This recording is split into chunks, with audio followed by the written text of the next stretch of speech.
आपकी लाइफ में जो सडन राइज है या सडन डाउनफॉल होता है ना, उसके पीछे राहु का हाथ होता है। कभी ऐसा फील हुआ है कि लाइफ कंट्रोल में है ही नहीं, डिसीजन आप ले रहे हो पर डायरेक्शन कोई और डिसाइड कर रहा हो। कभी बिना वजह के किसी चीज के पीछे आप इतना भाग रहे हो और जब वो चीज मिल भी जाती है तो अंदर से आप खाली खाली फील करते हो। ये सब अंदर का कंफ्यूजन होता है। ये भी राहु का ही इल्यूजन और गेम होता है। सब लोग शनि से डरते हैं पर सच बात है, असली गेम चेंजर राहु होता है। शनिदेव कभी बिना वजह से किसी को नुकसान नहीं पहुंचाएंगे, लेकिन उनके जो मुख्य सिपाही हैं वो है राहु और केतु। वो आपकी लाइफ में पूरा पैटर्न ही चेंज कर देते हैं। राहु आपको कभी टेस्ट नहीं करेगा, राहु आपको भटकाएगा। नमस्ते दोस्तों, मैं हूं तरुण के माकन और आज हम बात करेंगे राहु के कुछ ऐसे सीक्रेट के बारे में जो आपको कहीं और नहीं मिलेंगे।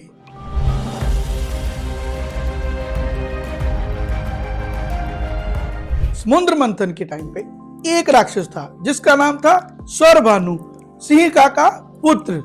उसने चालाकी से मायावी रूप लेके देवताओं के बीच में बैठकर अमृतपान कर लिया था, लेकिन उस टाइम पे सूर्यदेव और चंद्रदेव ने उसको पहचान लिया और उसी पल भगवान विष्णु ने अपने सुदर्शन चक्र से उसका धड़ शरीर से अलग कर दिया। जो ऊपर का पार्ट था वो राहु बन गया और जो नीचे वाला पार्ट था उसे केतु कहते हैं। इसलिए राहु का पूरा कभी अस्तित्व नहीं होता, सिर्फ वो सोच है, इल्यूजन है, भ्रम है और यही उसकी सबसे बड़ी पावर है। राहु सच नहीं दिखाता, परसेप्शन कंट्रोल करता है। वो रियलिटी को चेंज नहीं करता, वो आपकी नजर और आपके दृष्टिकोण को प्रभावित करता है। और जब नजर और दृष्टिकोण गलत हो जाए या बदल जाए तो आपको हमेशा झूठ और सच का फर्क पता नहीं चलता। एक लाइन आप हमेशा याद रखिए, राहु आपको वो दे देगा जो आप चाहते हो, पर उसकी प्राइस जरूर लेगा। और सबसे डेंजरस बात है क्या, जब राहु एक्टिव होता है तो इंसान को लगता है कि वो बिल्कुल सही कर रहा है। जिन लोगों को भ्रम में जीने की आदत होती है, जो बिना बेस के डिसीजन लेते हैं, जो लोग रियलिटी से ज्यादा इमेजिनेशन में जीते हैं, उनमें राहु एनर्जी बहुत ही ज्यादा स्ट्रांग होती है। कभी देखा होगा कुछ लोग बिना वजह ऊंची ऊंची हंसते हैं या फिर बिना रीजन के ही एक्सट्रीम रिएक्शन देते हैं। ये सभी राहु का ही बैड इंपैक्ट होता है। अब सवाल है, ये कैसे पता चले राहु आपका एक्टिव है या नहीं है? ध्यान से सुनना और अपनी लाइफ में इन चीजों को मैच करके देखना। कभी लाइफ में अचानक से सब कुछ ऊपर चला जाता है या फिर बिना रीजन के कभी सब कुछ नीचे आ जाता है। ओवर थिंकिंग इतनी ज्यादा बढ़ जाएगी आपको रीजन समझ नहीं आता। एंजाइटी बिना वजह के, आपका माइंड कभी स्टेबल नहीं होता। एक डिसीजन लिया तुरंत डाउट शुरू। एडिक्शंस, फोन, अल्कोहल, वैलिडेशन या किसी इंसान के पीछे ऑब्सेशन, रात को सही से नींद ना आ पाना या फिर अजीब सपने आना, ये सब राहु का नेगेटिव इंपैक्ट है। गलत लोग या फेक लोगों के साथ अट्रैक्ट होना और सही लोगों का धीरे धीरे आपकी लाइफ से दूर चले जाना। डिसीजन लेने में कंफ्यूजन होना और स्टेटस इमेज, लोग क्या कहेंगे, इस पे ओवर फोकस करना। और एक हिडन साइन, आपको शॉर्ट टर्म प्लेजर ज्यादा अट्रैक्ट करता है, लॉन्ग टर्म चीजें बोरिंग लगने लगती हैं। और हाँ, जंक फूड की तरफ ज्यादा अट्रैक्शन, ओवर ईटिंग, ये सब राहु खराब के साइन हैं। अगर इनमें से 3-4 चीजें भी आपकी लाइफ में लगातार हो रही है तो समझ जाओ आपका राहु एक्टिव है। राहु आपको लाइफ में कहां से कहां ले जाता है।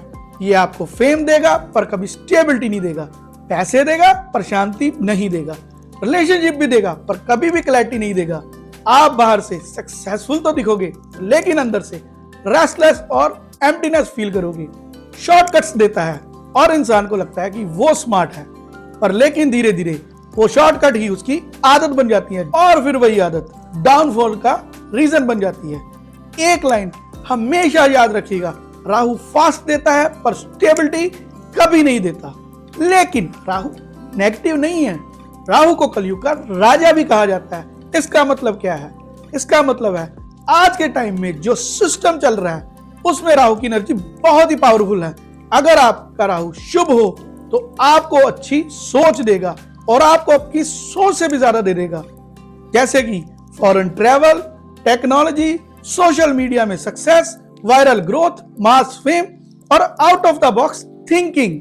जो लोग दुनिया से अलग सोचते हैं, जो रूल तोड़ते हैं, जो नए रास्ते बनाते हैं, उनमें देखा गया है कि राहु बहुत ही ज्यादा स्ट्रांगली और शुभ प्रभाव में काम कर रहा होता है। अगर राहु आपका शुभ हो और कंट्रोल में हो तो ये आपको आपकी असली पर्सनैलिटी को दुनिया के सामने ले आएगा। लेकिन अगर राहु आपका अशुभ हो तो लाइफ में अननेसेसरी हर्डल्स, कोर्ट कचहरी के चक्कर, पिता के साथ संबंध खराब और मैरिड लाइफ में भी प्रॉब्लम देता है। और कई बार तो ऐसी सिचुएशन क्रिएट कर देता है जहां इंसान को खुद ही अपने लिए प्रॉब्लम बना लेता है। ये आपको एक्सीडेंट जैसी घटनाएं तक ले जा सकता है। अब थोड़ा सा एस्ट्रोलॉजी के पर्सपेक्टिव से समझ लेते हैं। अगर राहु लगन में बैठा हो तो आपकी पर्सनैलिटी अलग ही होती है। लोग आपको समझ नहीं पाते, आपको खुद भी लगता है कि मैं अलग हूं, और यही आपकी स्ट्रेंथ भी होता है और आपकी वीकनेस भी। 4th हाउस में राहु माँ और इमोशनल स्टेबिलिटी पर इंपैक्ट करता है। करियर में डिलेज देगा, स्ट्रगल देगा, लेकिन अगर आप स्पिरिचुअलिटी की तरफ जाते हो तो ये राहु आपको बहुत ही ऊपर ले जाता है। 6th हाउस में राहु, यहाँ पे राहु उच्च का माना जाता है। रोग, ऋण, शत्रु से आपको हमेशा बचाएगा। लेकिन अगर यहीं बैठा आपका राहु नेगेटिव है या किसी गलत ग्रह के साथ कंजक्शन में है तो ये आपको ऐसी स्टेज पर ले जाता है जहां पे आपको कोई डिसीज दे देगा, ऐसा डिसीज जो आपको लास्ट स्टेज में पता चलेगा। 8th हाउस में राहु देता है sudden event, hidden issues, married life disturb और ससुराल से प्रॉब्लम, और एक्सट्रीम केसेस में तो ये डिवोर्स तक भी आपको ले जाता है।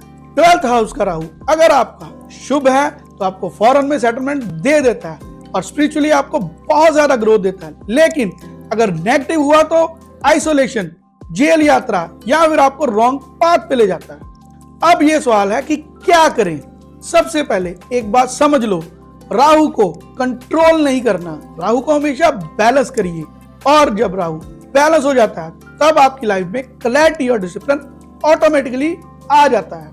अगर राहु नेगेटिव इंपैक्ट दे रहे हो तो आपको हर शनिवार लेबर क्लास लोगों को या फिर होमलेस लोगों को तंबाकू या सिगरेट का दान करना चाहिए। हेल्थ इश्यू भी आपको लगातार आ रहे हो तो आपको शनिवार वाले दिन 4 किलो जौ चलते हुए पानी में जल प्रवाह करने चाहिए और मंदिर में काले तिल का दान रेगुलर करते रहे। साल में कम से कम एक बार आप शिव की पूजा, रुद्राभिषेक जरूर करवाएं। रोज शाम को 108 बार ओम राम राहुए नमः का जाप करें। रविवार के दिन सरस्वती माता के मंदिर में जाएं और उनको नीले फूल चढ़ाएं। इसके अलावा अगर आप स्टोन पहन सकते हो तो गोम्बे स्टोन राइट हैंड में पहने, और या फिर आप लैपिस lazuli का क्रिस्टल अपने लेफ्ट हैंड में पहने।